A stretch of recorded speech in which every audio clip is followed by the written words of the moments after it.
Central government employees और जो pensioners हैं उनके लिए एट पे कमीशन तो पहले ही अनाउंस हो गया था। और जहाँ तक उसकी एप्लीकेबिलिटी की बात है तो आज 1 जनवरी 2026 से जो भी एट पे कमीशन की सिफारिश होगी जो आगे चल के फाइनल होगी वो आज के डेट से लागू होगी।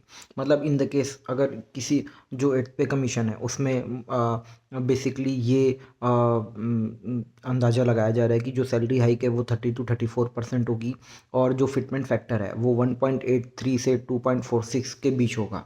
तो इसे कुछ 50 लैक्स एम्प्लॉयज़ और 65 लैक्स जो पेंशनर्स हैं उनको इससे बेनिफिट होने वाला है आगे चल के। तो कहीं ना कहीं आज 1 जनवरी 2026 से कभी भी जो सिफारिश लागू होती है भले एक बार वो 1 डेढ़ साल के बाद हो, लेकिन जो आपको सैलरी हाइक मिलेगी जो आपका पे मिलेगा वो आज 1 जनवरी 2026 से ही मिलेगा। तो ये ऐसी एक्सपेक्टेशन है कि इस बार जो सैलरी हाइक होगी वो अच्छी होगी और जो फिटमेंट फैक्टर है वो 2.46 के अराउंड कंसिडर किया जाएगा। तो एक जो पे का बेनिफिट है वो 30 to 35% इंक्रीज़ होगा। तो अगर ये फिटमेंट फैक्टर पे काम किया जाता है और जो सैलरी होती है उसे कैलकुलेट करने के बाद वो काफ़ी अच्छी आएगी। तो एक सेंट्रल गवर्नमेंट एम्प्लॉयज़ और पेंशनर्स के लिए बहुत खुशी की बात है। और एक पे कमीशन की जहाँ तक बात है अभी जो ये प्रोसेस चल रहा है इस प्रोसेस में काफ़ी टाइम लगेगा। तो हो सकता है कि इसकी जो रिकमेंडेशन है उसको फाइनल होने में 1 and 1.5 ईयर लग जाए और उसके बाद वो फाइनल हो।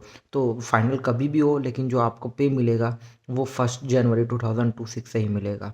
और जो पेमेंट की प्रोसेस होगी वो जैसा पहले था 7th पे कमीशन में 6th पे कमीशन में वैसे ही होगा। और जैसे आपको पता है कि जैसे ही आपकी पे रिवाइज होती है तो आपका डी ए जीरो हो जाता है, उसकी कैलकुलेशन फिर से स्टार्ट होती है और आपकी क्या एचआरए की कैलकुलेशन भी उसके बेस पे ही बनती है क्योंकि आपका जो बेसिक पे है वो इंक्रीज़ हो जाएगा। वो फिटमेंट फैक्टर से इनटू करके वो कैलकुलेट होता है तो आपकी एचआरए की भी इनकम बढ़ जाएगी। तो कहीं ना कहीं इस पूरे प्रोसेस के बाद आपकी जो इन हैंड सैलरी है वो इंक्रीज़ हो जाएगी, काफ़ी इंक्रीज़ हो जाएगी। जो एक एवरेज अनुमान लगाया जा रहा है कि 30 to 35% इंक्रीज़ होगी। तो देखते हैं, लेट्स सी कि क्या होता है।